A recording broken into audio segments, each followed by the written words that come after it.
elevamos os nossos corações e os nossos pensamentos para sentir a sua presença, Jesus, e te dizer: Pai nosso, que estais nos céus, santificado seja o vosso nome.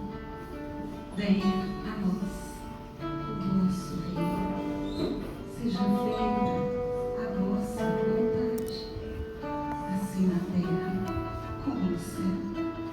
E o pão nosso de cada dia nos dai hoje, Senhor. Perdoai todas as nossas ofensas, na medida em que perdoarmos aos que nos têm ofendido. E não nos deixeis cair em tentações, mas livrai-nos de todo mal, de todos os males, agora e na hora da nossa morte. Que assim seja, graças a Deus.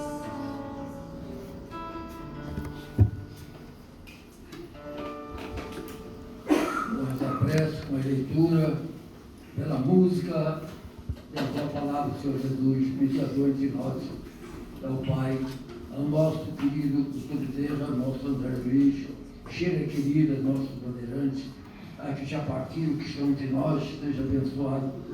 Graças nos damos, Senhor, que nosso orador, nosso irmão, possa ser inspirado, assistido e amparado, Senhor. Fique conosco, Jesus, até o fim do nosso trabalho. Seja todo graciado, o tratamento através da música, da leitura, desse preparo de ambiente, dos médicos que nos aguardam na sua Maria Celeste. Muito obrigado, Senhor. Mil vezes, pelo pão, pelo ar, pela vida. Mil vezes. Muito obrigado. Com a palavra do nosso irmão Ricardo, até 15 para as 9. Com a palavra do mediunidade. Olha, complicado, mas sim, mediunidade. Boa noite a todos. Está dando para me ouvir bem? Até aí atrás. É isso. Sejam todos bem-vindos à casa de André Luiz.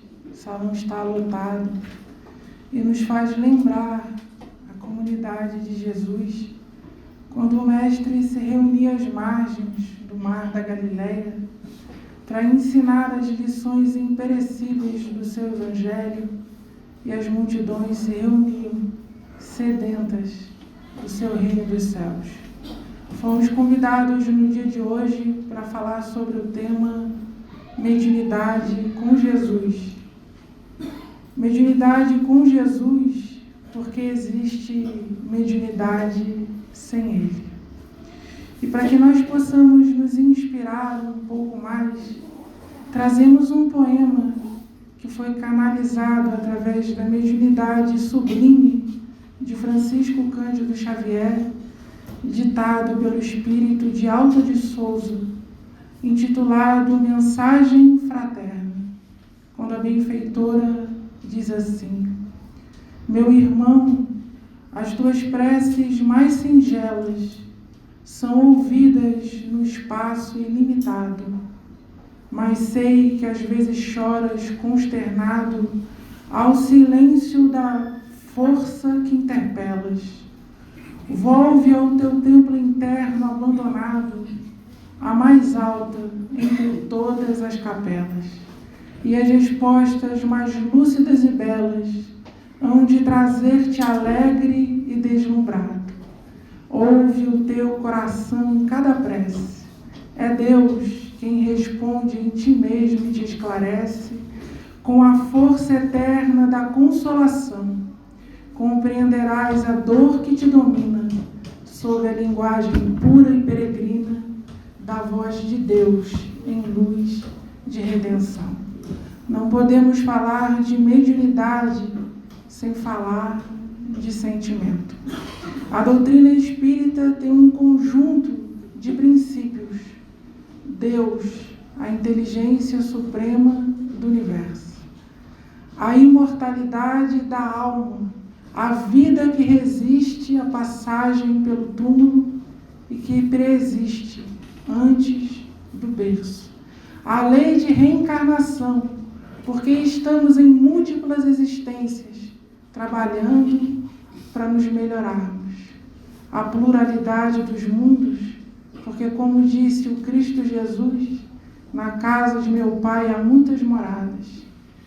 E neste momento, o tema da noite, a comunicabilidade entre os mundos, a comunicação entre os espíritos em diferentes faixas da natureza, em diferentes planos da existência, nos fazendo lembrar que nós não somos seres materiais, destinados a um nascimento e uma morte para sempre. Nós somos cidadãos do universo, em trânsito para uma vida mais alta. Nós somos filhos de Deus. E como diz a benfeitora Joana de Ângeles, buscando realizar a totalidade, a luz divina que foi cravada na nossa consciência, a fim de que possamos brilhar em amor e sabedoria. Então, quando falamos de mediunidade, voltamos a tempos imemoriais da nossa civilização, quando os homens selvagens escreviam nas pedras as inspirações que traziam da vida mais alta, quando os selvagens adoravam os fenômenos da natureza, tendo a certeza que entravam em contato com o seu Criador. E quando avançamos na esteira das eras, nós vemos que através da mediunidade Platão e Sócrates compulsaram as suas teorias filosóficas. Tales de Mileto revelou ao mundo as façanhas do eletromagnetismo. Max Planck revelou às esferas materiais a força das energias atômicas. Albert Einstein revelou a teoria da relatividade.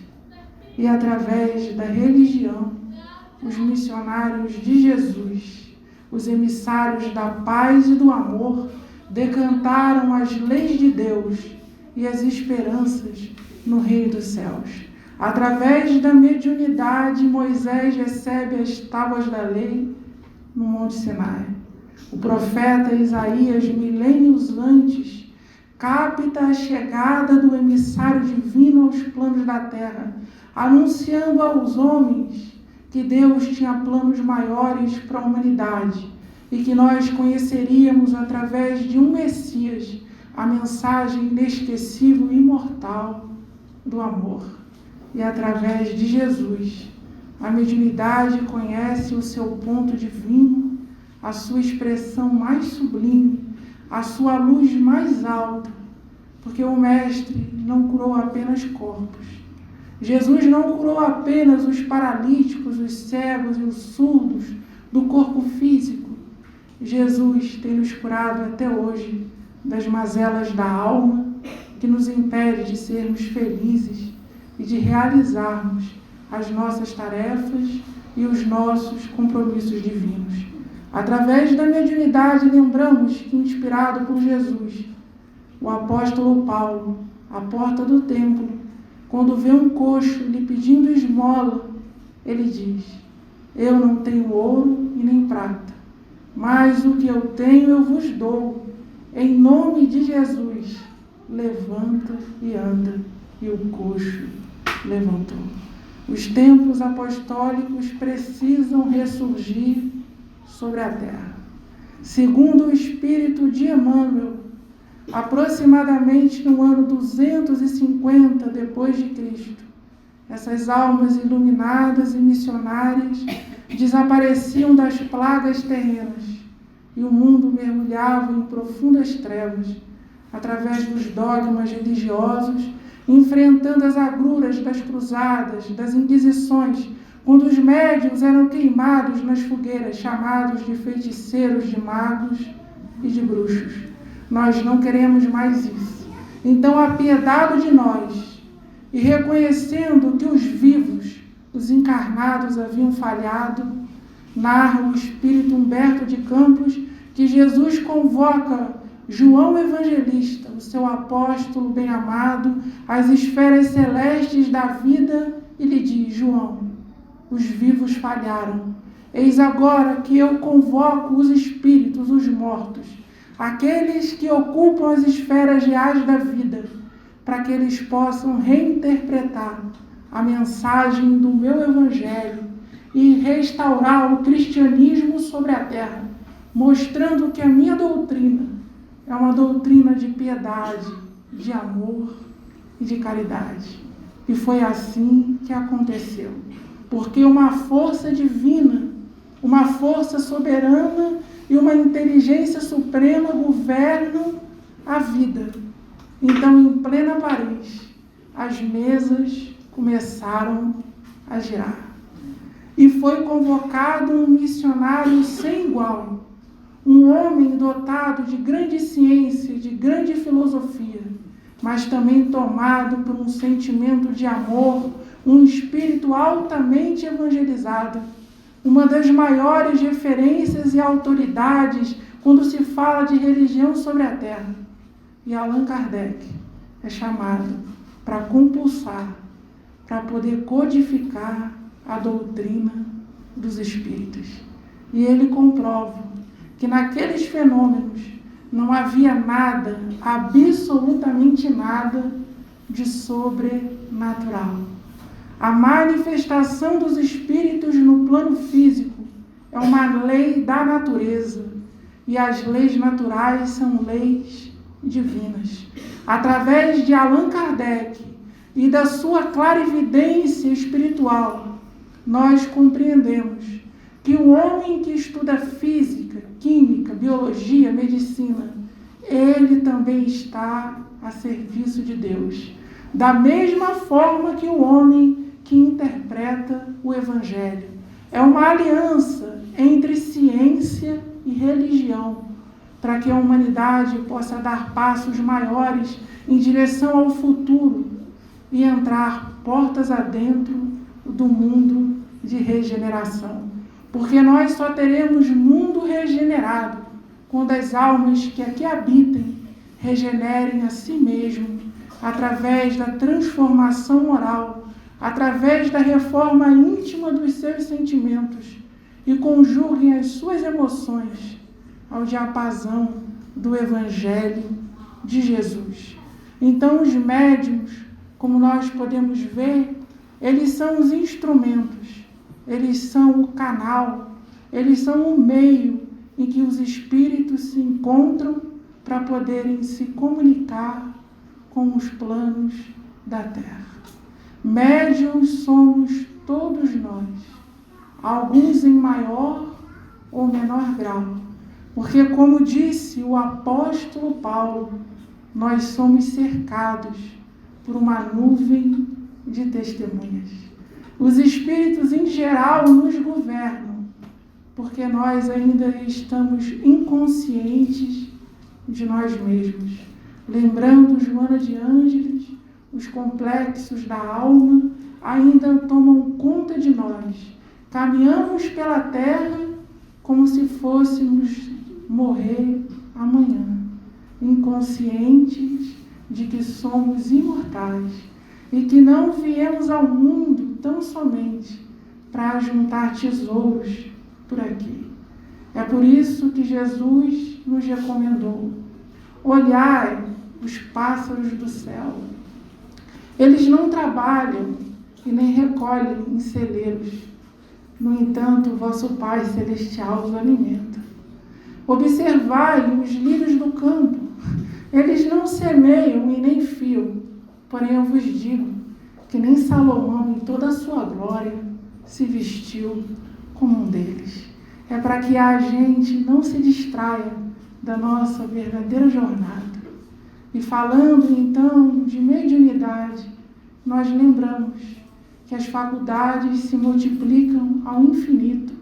Como diz o Espírito Emmanuel, ainda engatinhamos nos mecanismos da mediunidade. Mas o que nós sabemos, através do Livro dos Médiuns, é que existem médiuns falantes. Existem médiuns que transmitem a mensagem dos espíritos em viva voz. Existem médiuns que psicografam, que colocam no papel o pensamento da espiritualidade.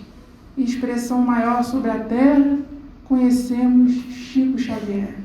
Temos os médiuns que curam, Os médiuns que transmitem um fluido salutar da espiritualidade superior, recompondo órgãos, curando células, curando glaucomas, corrigindo problemas cardíacos, vencendo as células cancerígenas através da medicina espiritual. Existem médiuns que veem e trazem notícias em tempo real do lado de lá da vida. Essas são as faculdades mediúnicas. Existem médiuns que desdobram, que vão ao mundo dos espíritos e também nos trazem notícias, como aconteceu, por exemplo, com Mendel, quando ele tentava compulsar a tabela dos elementos, a tabela periódica, e ele não conseguia, e de repente ele adormece, e quando ele sai do corpo físico, ele vê a tabela periódica escrita na sua frente. Ele acorda e a coloca no papel. Foi um presente de Deus, da espiritualidade maior, aos homens. E através da mediunidade foi revelado. É porque Deus socorre os homens através dos homens. Jesus não vai se materializar de novo. Ele nos acompanha das esferas mais altas da vida. Então nos compete melhorar o padrão dos nossos pensamentos, sublimar as nossas ideias, aderir ao clima da prece, gostar das leituras edificantes, das conversações que falem das coisas boas da vida, para que nós possamos melhorar a nossa casa mental. E para que nós possamos entender, num exemplo mais didático, nós podemos dizer que, sendo médium, os instrumentos, existem instrumentos de todas as ordens, porque cada instrumento, ele vai captar a mensagem espiritual conforme o seu mundo íntimo. Os médiuns, eles não são milagreiros. Os médiuns, eles não são mágicos, eles não são criaturas perfeitas e infalíveis. Eles também estão cheios de dores, cheios de dúvidas, possuem uma fé vacilante. Os missionários ainda são muito raros neste mundo. A maioria dos médiuns vem a esse plano de esfera da vida para recuperar as suas graves dívidas e restaurar a sua obra diante da criação divina. Então, que não idolatremos os médiuns, que não esperemos deles o que eles podem, o que vocês podem fazer por vocês mesmos.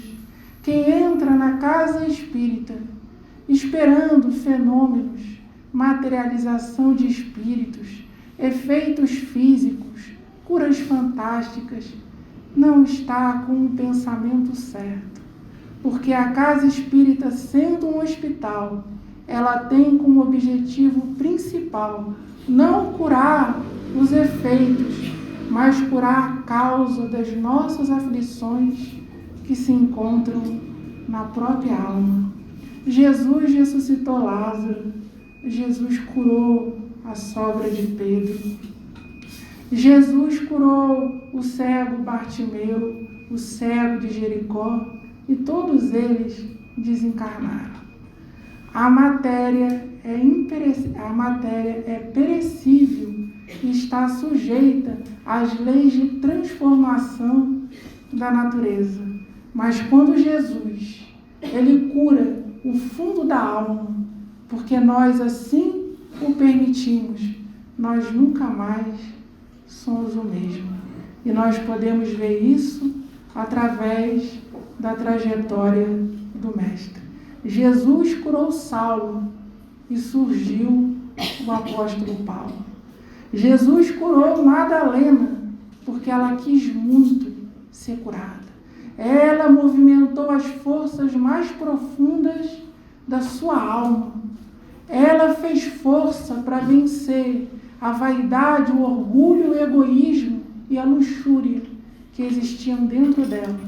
Então Madalena, através da clarividência, viu Jesus ressurgir do sepulcro.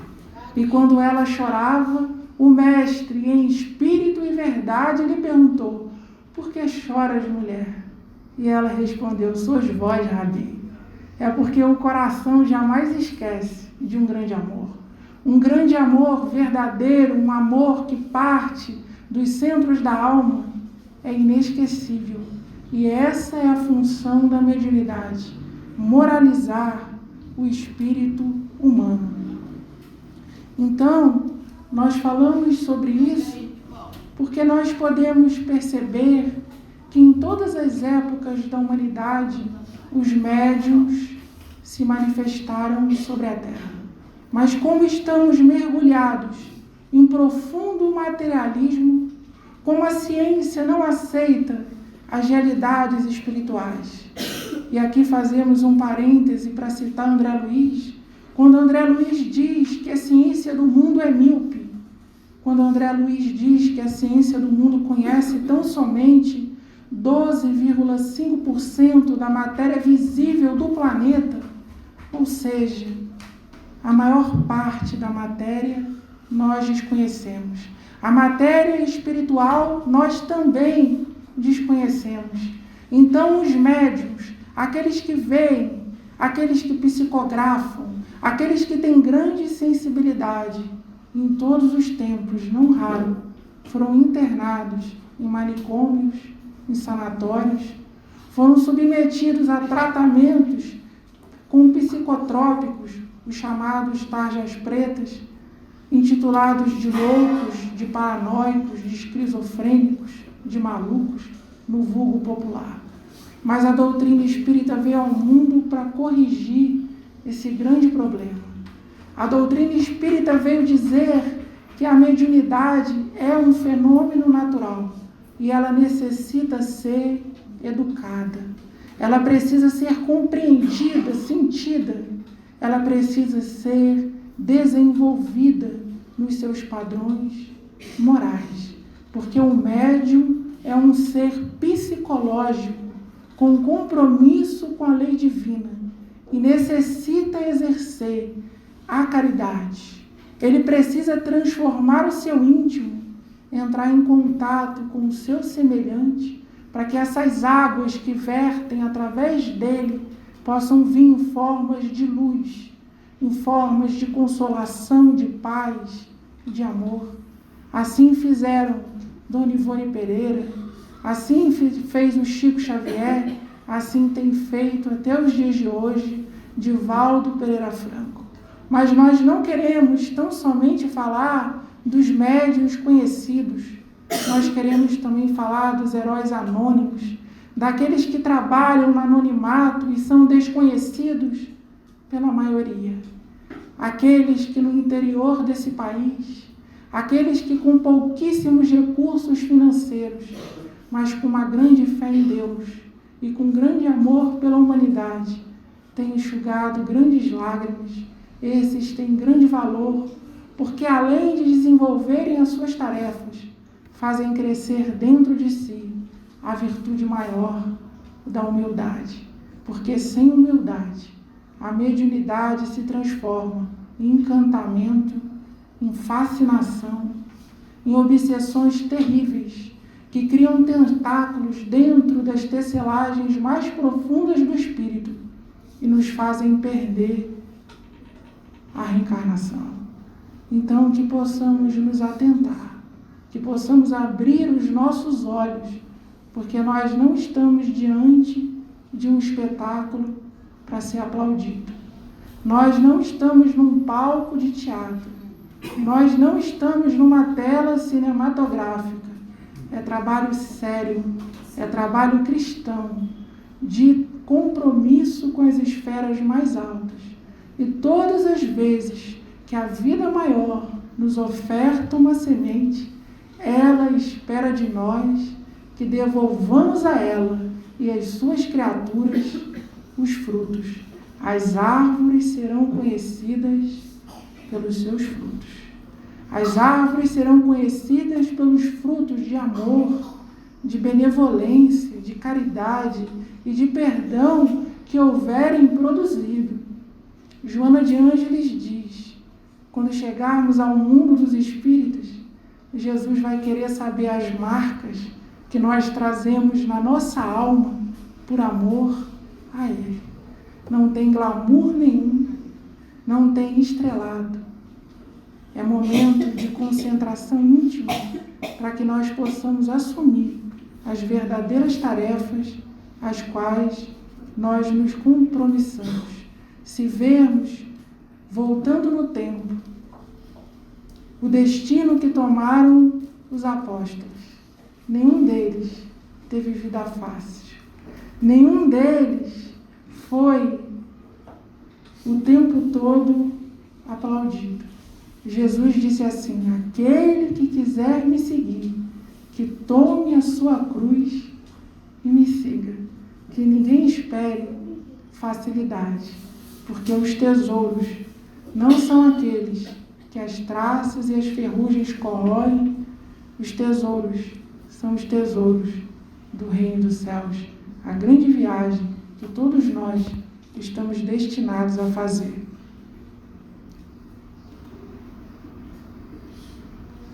E aqui nós precisamos falar de planejamento. Quando Jesus ele fala de reino dos céus, ele está apontando para as estrelas. Jesus está fazendo referência à ordem que existe no firmamento. E ele quer trazer essa ordem para as nossas vidas. Nada é feito na espiritualidade se não houver planejamento. Todos nós reencarnamos com uma determinada tarefa. Todos nós temos uma missão a cumprir. E essa missão se alarga ou se apequena conforme a nossa vontade. Vontade que o Espírito Emmanuel diz que é a maior potência da vida humana. Então, aqueles que se encontram hipersensíveis, enxergando o mundo espiritual, entrando em comunicação com os espíritos, saibam que isso não aconteceu de uma hora para outra. Embora você não lembre, embora eu não lembre, nós fomos submetidos a um planejamento ao qual nós concordamos. O nosso corpo espiritual foi sensibilizado. Os nossos centros de força, que a sabedoria hindu chama de chakra, foram sensibilizados para que nós pudéssemos sentir as inspirações da vida espiritual. Então, não temos o direito de blasfemar contra a lei divina. Nós não temos o direito de dizer que não escolhemos, porque embora o véu do esquecimento nos apague as lembranças, através da doutrina espírita, nós sabemos que assumimos a tarefa. E aí nós lembramos do espírito de Emmanuel, quando ele combina com o Chico Xavier, num primeiro momento, a psicografia de 30 obras. Quando essas 30 obras são psicografadas, ele combina mais 30, um total de 60. Quando as 60 chegam à Terra, eles combinam mais 30 e chegam a 90. Então o Chico diz assim a ele: Emmanuel, então eu posso viver a vida que eu quero. Eu posso me desvincular da tarefa, do compromisso, porque eu já cumpri a psicografia das 90 obras. E como ele era um espírito disciplinado e mostrou que realmente tinha compromisso com a tarefa, o espírito de Emmanuel diz assim: Chico, você pode desistir neste momento, mas eu tenho uma notícia para lhe dar, que se você desistir neste momento, aqueles que te enviaram à Terra têm poderes para que você retorne ao mundo espiritual imediatamente. Então ele resolveu continuar, e das 90 surgiram mais 410 ou mais de 410, e valeu muito a pena, porque quando a gente pega uma obra como Paulo Estevam, Quando a gente lê a coleção André Luiz, quando a gente lê os contos de Humberto de Campos, as poesias de Alta de Souza, nós vemos que temos uma biblioteca para o futuro da humanidade. O que André Luiz revelou em suas obras são revelações científicas que nós só vamos entender daqui a séculos, mas já se encontram entre nós, graças ao trabalho da mediunidade. Mediunidade que foi se santificando pouco a pouco e tomou contornos apostólicos, porque compreendeu que antes do médium vem um homem de bem. Não existe médium que possa desenvolver as suas tarefas se dentro dele não crescer as grandezas do homem de bem. Fora da caridade, meus amigos, fora da caridade, não pode haver salvação.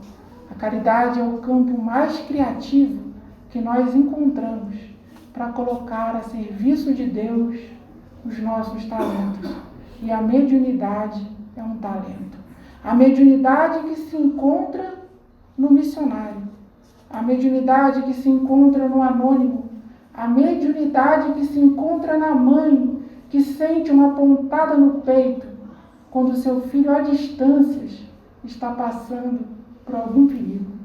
A mediunidade que vem através da intuição, quando alguma voz nos diz assim: não entra para a esquerda, vai pela direita. A mediunidade que se encontra quando uma força profunda da alma, em comunicação com o mundo dos espíritos, diz: não estuda medicina, faz direito. A mediunidade que diz assim: você tem compromissos com a tarefa espírita. A mediunidade que diz: você precisa sair desse lugar e ir para um outro. A mediunidade que todos nós podemos comprovar todos os dias. Um fenômeno natural, um fenômeno disseminado por toda a Terra e um fenômeno que foi submetido por Allan Kardec ao controle universal do ensinamento dos espíritos, para que ninguém pudesse acusar os médiuns de delírio ou de charlatanismo. Porque quando uma mensagem chega na Suíça, chega num ponto da África, chega num ponto da França, chega em Roma, chega nas Américas, através de médiuns que não se conhecem, através de pessoas que falam idiomas completamente diferentes e que têm experiências de vida diversas. E essas mensagens confirmam o mesmo conteúdo. Nos mostra que por trás de um efeito inteligente só pode ter uma causa inteligente. Nós estamos cercados pelos espíritos. Eles estão à nossa volta o tempo inteiro, mas não nos enganemos. Os espíritos são as almas dos homens que desencarnaram. Então, se há homens bons, se há homens virtuosos, também há espíritos bons e espíritos virtuosos.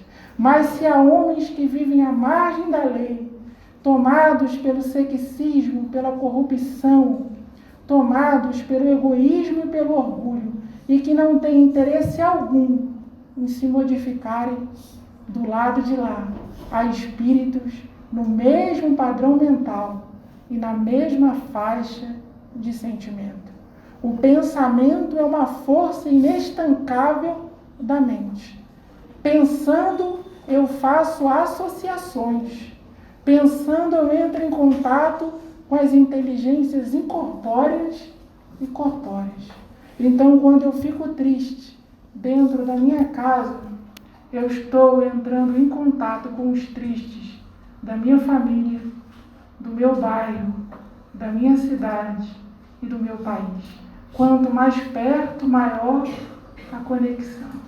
Mas quando eu fico feliz, quando eu busco os objetivos da vida, quando eu me esforço para melhorar a mim mesmo, eu começo a fazer associações com os espíritos benfeitores. Os mentores da humanidade os guardiães do planeta Terra passam a me inspirar e a minha vida ganha um salto de qualidade. Porque eu não passo mais a agir solitário, isolado. Eu passo a trabalhar em falanges, em conjunto. Porque Jesus, que é o mestre de todos nós, se Jesus reuniu 12 apóstolos, ele sendo divino governador da terra, o espírito solar que tocou o solo desse mundo, se Jesus reuniu um conjunto de colaboradores, como nós pretendemos trabalhar sozinhos, esquecendo-nos que uma das leis da natureza é a lei de sociedade. Nós precisamos, meus irmãos, um dos outros. Nós precisamos sim nos dar as mãos. Nós precisamos fazer como o apóstolo Paulo disse: confessai-vos uns aos outros. Não fique criando inimizades, disputas e duelos dentro dos grupos que você ocupa. É o momento de darmos as mãos. A mediunidade sã, a mediunidade cristã, é uma mediunidade que é exercida com a ideia do conjunto. Não existem super-heróis na humanidade. Isso não existe.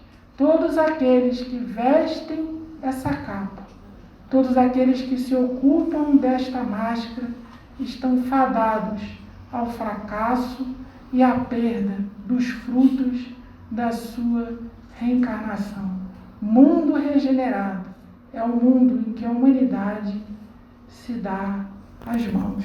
E nós estamos caminhando para o final da nossa palestra e nós lembramos que Jesus disse assim: curai os enfermos, limpai os leprosos, ressuscitai os mortos, expulsai os demônios, de graça recebestes, de graça dai. Nós temos ensaiado, nós ainda estamos num grande ensaio para conquistar esse empoderamento que o Mestre nos deu. Mas nós só vamos conseguir limpar os leprosos, os enfermos e ressuscitar os mortos quando nós percebermos que os leprosos, os enfermos e os mortos estão dentro de nós. Jesus disse assim: quando derdes um festim, não convidai os ricos, que podem vos retribuir. Convidai antes os coxos, os estropiados, os famintos, os leprosos, os doentes de toda ordem. Quando você entra pela porta da casa de André Luiz e senta aqui para assistir uma palestra, essa palestra é um banquete espiritual. E embora você não saiba, eu e você estamos trazendo os leprosos, os famintos, os surdos, os mudos que habitam dentro de nós. São as subpersonalidades que ocupam a nossa alma. Se nós não atentarmos para essas sombras, se nós não fizermos um trabalho verdadeiro de transformação íntima do nosso comportamento, se nós não submetermos o coração aos padrões da Boa Nova, nós não vamos poder seguir a recomendação de Jesus por absoluta incapacidade. Por quê? Deus não espera frutos de laranjeira nascente. Se eu ainda estou na semente, eu não posso realizar o que somente a árvore pode fazer. Por isso que Jesus disse que as palavras dele eram de vida eterna, porque sem o cumprimento dessas palavras, nós não podemos cogitar de comunicação adulta com o mundo espiritual. Quando eu era menino, eu pensava como menino. Como menino, raciocinava, mas hoje que sou homem, me atento às coisas de homem. Isso foi dito pelo apóstolo Paulo. É momento da humanidade reconhecer que adentrou as faixas psicológicas da maturidade. São chegados os tempos. É momento de substituir os rituais mágicos, os encantamentos, esperar verdadeiros rituais de transformação instantânea da vida e nos atentarmos que é dia a dia, ano a ano. É uma reencarnação por vez, porque a natureza não dá saltos. E falando de mediunidade, nós, para encerrarmos, porque chegou o tempo, nós vamos lembrar que um grupo de jovens encontrou-se com Chico Xavier na cidade de Uberaba e, muito curioso, esse grupo lhe perguntou: Chico, o que nós podemos fazer para desenvolver a mediunidade de cura? Quem não quer, né? Uma mediunidade de cura, o poder de impor as mãos e curar um parente, um ser amado, um filho que esteja morrendo. E o Chico disse assim: o nosso Emmanuel se encontra aqui e pede para avisar que antes de desenvolver a faculdade, o atributo, vocês precisam ir para os hospitais e amar os doentes. Porque se não tiver amor pelas criaturas, para que as faculdades? Por que eu vou querer algo que eu não sei utilizar? Então, já imaginou? Por que o Chico psicografaria cartas de filhos desencarnados prematuramente? Ou não? Se ele não amasse as mães, se ele não tivesse amor pela maternidade, por que a providência divina lhe incumbiria dessa tarefa? Meus irmãos, muito obrigado pela atenção de todos vocês. Que a luz divina os ilumine, os abençoe e proteja. Mediunidade com Jesus, jamais sem Ele. Muito obrigada.